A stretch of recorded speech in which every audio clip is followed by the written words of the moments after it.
Family and fellow soldiers, I'm the Professor, and this is the Moment of Truth. Oh, that moment when you realize your presidential re-election campaign is going down the toilet. Joe Biden's campaign is in real trouble, and he knows it. He's sinking, and the black bootlicks on cable can't stop it. The online trolls, shills, and DNC plants can't stop it. All their usual minions and operatives have been helpless to prop up his campaign. And with the way the Democrats have relentlessly gone after Trump, they've turned the 2024 presidential election into an all-or-nothing proposition. Biden will do anything to hold on to the presidency, well, anything short of producing tangibles for the black voters who put him in the White House. He'll do anything except that. So clearly he can't want to keep the presidency too badly. He's been trying to connect with black voters, this article says. No, he's not trying to connect. He's just trying to con black voters. So for his latest empty PR stunt, today Joe Biden's going to go to Mother Emanuel Church in Charleston, South Carolina. As everybody knows, that was the site of the infamous massacre that took place at the hands of Dylann Roof, the neo-Confederate.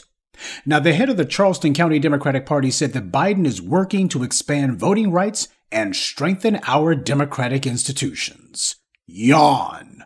First of all, black folks already have voting rights. What we don't have is anyone to vote for. And as for democratic institutions, that's a joke. Biden was VP when Mother Emanuel Church was attacked. And what did the democratic institutions of America do about that? Nothing. This country hasn't had democracy for a single second of its existence, and every attempt to bring democracy to America has been systematically crushed. You can't lose what you never had. And for Biden of all people to go to Mother Emanuel Church, that's no honor. Quite the opposite. That racist puke desecrates that place by even going there. Biden was vice president when those parishioners were murdered. And what was the response of the Obama-Biden White House to this racial attack? Did they declare a war on white supremacy? Did anyone call for a hate crime law specifically for black people? This very article says that the brother of one of the murder victims at that church has been fighting for hate crimes legislation ever since, without Obama or Biden's help. So what did Obama or Biden do in response to this? Nothing. Obama went there, spouted some empty gibberish, and sang a couple of bars of Amazing Grace. A lot of good that did those people.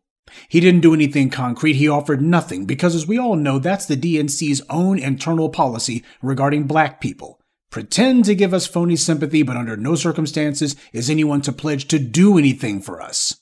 Remember, Biden made all kinds of promises on the campaign trail 3 years ago. That Lift Every Voice plan, the so-called White House-level Police Accountability Commission, the John Lewis Voting Rights Act, a police bill named after George Floyd, all of these promises were made. And out of all of those lofty promises, which one did Biden actually keep? Not a single one. Remember, the Democrats controlled the House of Representatives, the Senate, and the White House for the first 2 years of Biden's administration, just like Barack Obama controlled all three branches of the government during the first term of his administration.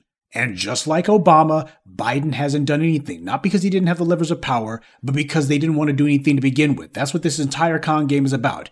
Getting us to vote, staying on the treadmill to nowhere, making sure to reinforce and reiterate the power of other people who do nothing for us while we sit here waiting to see what combination of votes, what combination of seats in the House or seats in the Senate, what is it going to take? What's the magical formula that we have to reach before they actually do something for us?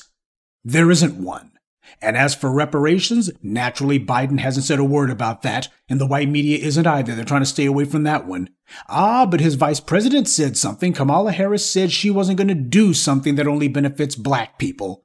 And speaking of Kamala, why isn't she with Biden for this photo op today? I, for one, would love to see her show up at that church. She could even bring her white husband with her. I'm sure that he would be welcome as well. Shouldn't the first non-white vice president be with Biden, especially in a black church? That's what both political parties do. Whenever dealing with the black community, they always make sure that there's a couple of token Negroes in tow, just so they can stick up for Massa. Y'all, my black folks, y'all need to make sure to cheers for them. But apparently the Democrats realize that the only Democratic politician more unpopular with black voters than Biden is Kamala. So he can't even afford to bring his black vice president with him. She's been instead going to some of these little feminist organizations. That's apparently her get out the black vote effort, trying to see if the ski-wee contingent is still good for anything. Yeah, because they did such a great job for her the last time when she was running for president. This is racist manipulation Biden's trying to pull here. He wants people to think that he's standing with us. Yeah, the same way he said 3 years ago that he had black people's backs. Anyone feel like he's had our back in the last 3 years? Or the last 10? These race attacks happen and continue to happen because this country and its governments, Republican and Democrat alike, have aggressively fought to make this country into a safe place for anti-black violence. Now, with Joe Biden deciding that he's going to go to a black church so he can exploit a mass murder of black people that he gave no response to and hasn't done anything about, and that he largely laid the groundwork to help encourage and embolden that kind of anti-black violence, what should the response be by those parishioners at Mother Emanuel Church? What should they do? I say they should do the same thing that another black church did 3 years ago when another anti-black racist who was behind in the polls and desperately hoping to use a black church as a backdrop for his sinking campaign came to their church. Mike Bloomberg also went to a black church, Brown Chapel AME Church in Selma, and some pork chop preacher, some whore wearing the robes of the church, let the devil enter the house of God. Well, the pastor was on the side of the demons, but the angels were still on duty because those parishioners stood up in the middle of Bloomberg's little speech, and they turned their backs on him and made sure to do it in front of the cameras. See, up until that point, the white media had been pushing the lie that Bloomberg's stop and frisk policy wasn't hurting him with black voters, that black voters just didn't care. And why did the white media think they could get away with a lie like that? Because Bloomberg had been recruiting bootlicks like former Houston Mayor Sylvester Turner and black pulpit pimps like that one at Brown Chapel AME to stick up for him. And the white media just knew that black folks could be led around by the nose, except we weren't. Those prior generations, especially the black baby boomers, they always sat on their hands while these traitors ran interference for the enemy and made sure to applaud them and cheer for them and say, "We gonna go vote, all right." But there's a rising tide of black people now who are tired of allowing these sellouts and turncoats and backstabbers to dominate our institutions and places of gathering and to lecture us against our better interests. And when those black people at Brown Chapel stood up, Bloomberg's entire would-be presidential campaign died that day. And a few days later, he announced he was dropping out of the race. And as for the white media who had falsely claimed he had black support despite stop and frisk, they were forced to slink off with their tail between their legs and admit stop and frisk sank his campaign. See, the white media knew they were lying. That's their job, to tell lies meant to reinforce black subjugation. Lots of people read the white media's lies, and they naturally assume that they must be in the minority and that they lose morale to fight for change. They just let the white power run roughshod because they assume that everybody's reading the same propaganda and has been cowed into silence by the massive media blitz that goes on every day. The white media understands what impact their carpet bombing the public with lies has, but what they don't know is whether black people will buy it. They found out that black people in Alabama were onto them, and in this case, they defied their sellout bootlick pastor and they took on the devil in church. That's why these racists like Bloomberg and Biden go to black churches, because they figured that black people wouldn't dare to cause a scene in the house of God. Well, let me tell you something. When Jesus Christ saw the money changers in the temple, he didn't just sit on his hands. They were in his Father's house, desecrating it. He didn't sit back and hope that they would go away. He didn't decide to turn the other cheek either. Instead, he went on offense. He put together a scourge, that's a whip with multiple ends on it, and he started swinging on those money-grubbing scumbags. He literally whipped them out of there. He overturned their tables and drove them out of the house of God. He didn't sit politely and hope whoever the alleged head of the temple was would do the right thing. Jesus set the standard. When the devil's in the house of God, you go proactive. When you see the alleged heads of the church letting the devil run the place, you drive them out.